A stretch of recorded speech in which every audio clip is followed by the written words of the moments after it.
तेल और हार्पिक, साबुन। मैडम साबुन कौन सा, कपड़े धोने वाला या नहाने वाला? दोनों कर दो आप 3-3 पीस। भाई आधी किलो बेसन दे दियो। भाई साहब 2-4 मिनट रुकना पड़ेगा, पहले मैडम का सामान निकाल दूं फिर आपको देता हूँ। कपड़े धोने वाला साबुन और ये नहाने वाला साबुन, 3 ब्रश और एक। भाई पहले मुझे दे दे यार, मुझे थोड़ा जल्दी है। ऐसे कैसे दे दो भाई, पहले मैडम का सामान तो निकल जाने दो। भाई इनकी पूरी लिस्ट है यार, मेरा एक ही आइटम है, मुझे दे के चलता कर। मेरे भाई पहले जो आया उसी को निपटाऊंगा ना। भाई मैं एक आइटम के लिए कब तक खड़ा रहूंगा? भाई साहब सामान चाहिए तो खड़ा रहना पड़ेगा। और भाई 2-4 मिनट वेट कर लो, अभी तुम्हारा भी नंबर आ जाएगा। मैडम मुझे बस एक ही आइटम चाहिए। भाई साहब एक काम करो, मैडम से कहलवा दो, अगर मैडम कह देती हैं तो पहले मैं आपका सामान निकाल देता हूँ। अरे नहीं भैया, मुझे ऑलरेडी लेट हो रहा है, मुझे अभी कीर्तन में भी जाना है, आप मेरा करो। सुन लिया भाई, रुकना पड़ेगा थोड़ी देर। कोई बात नहीं भाई, मोहल्ले में एक ही दुकान थोड़ी है, भतेरी है, मैं कहीं से भी ले लूंगा। ठीक है भाई साहब, जैसी आपकी मर्जी, ले लो कहीं और से। क्यों करूँ खड़े होकर इंतजार? पैसे दे रहा हूँ, फ्री में थोड़ी सामान ले रहा हूँ जैसे का इंतजार करूँ। क्या हुआ बेटा, सामान कर लिया तूने? अंकल कहाँ दे रहा है आपका लड़का सामान? पहले कह रहा है कि उन्हें निपटाऊंगा जब सामान दूंगा। क्या चाहिए तुझे? मुझे आधी किलो बेसन चाहिए। चल कोई बात नहीं, मैं तुझे सामान देता हूँ, आ जा। ये लो बेटा, 70 रुपये होगा तुम्हारा। Thank you uncle. ये लो मैडम आपका सामान। कितने हुए? मैडम आपके हो गए 650। ये लो। लिस्ट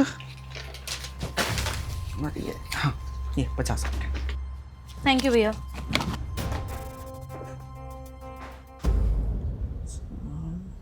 राजेश, जी पापा। दुकानदारी गर्मी से नहीं नरमी से चलती है बेटा। पर पापा मैंने कब उससे बदतमीजी की, मैं तो प्यार से ही कह रहा था कि पहले आए कस्टमर को सामान दे देता हूँ फिर तुम्हारा सामान निकाल दूंगा। वही अड़ा हुआ था कि पहले मुझे दो पहले मुझे दो। और जवाब में तूने क्या कहा? कहीं और से जाकर ले लो। पापा जब वो नहीं माना तो मैंने भी बोल दिया। बेटा दुकान में 100 तरह के ग्राहक आते हैं, कोई गुस्से में होता है, कोई चिढ़ा हुआ होता है, कोई अच्छे मूड में होता है, लेकिन हमें सबके साथ एक जैसा व्यवहार करना चाहिए, अच्छा व्यवहार। वरना एक बार अगर ग्राहक नाराज होकर दुकान से उतरा तो वो दोबारा दुकान में नहीं लौटेगा। आपकी बात सही है पापा, लेकिन अगर मैं पहले उसका सामान निकाल देता तो मैडम नाराज हो जाती, और वैसे भी मैडम के सामान का लिस्ट बड़ा था तो उनके रुकने में ज़्यादा फायदा था। बेटा दुकानदारी व्यवहार से चलती है। अगर हम ग्राहक के साथ शालीनता से व्यवहार करेंगे तो कोई भी ग्राहक तुनक कर वापस नहीं जाएगा, लेकिन अगर हम रौब दिखाएंगे तो वो जरूर भाग जाएगा। तेरी जगह अगर मैं होता ना तो मैं इस ग्राहक से कहता कि भाई साहब थोड़ा सा रुक जाइए, बस आपकी बारी आने ही वाली है।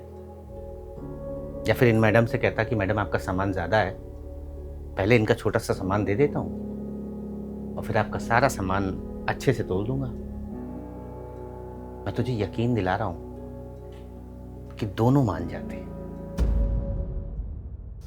और जहाँ तक रही फायदे की बात, तो कोई भी ग्राहक छोटा बड़ा नहीं होता।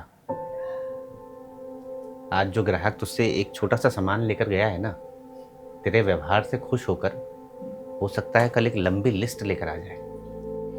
समझ गया पापा, आगे से याद रखूँगा और नरमी भी रखूँगा। चल ठीक है, अब दुकान में जो भी सामान कम है उसकी लिस्ट बना ले, मंगा लेते हैं।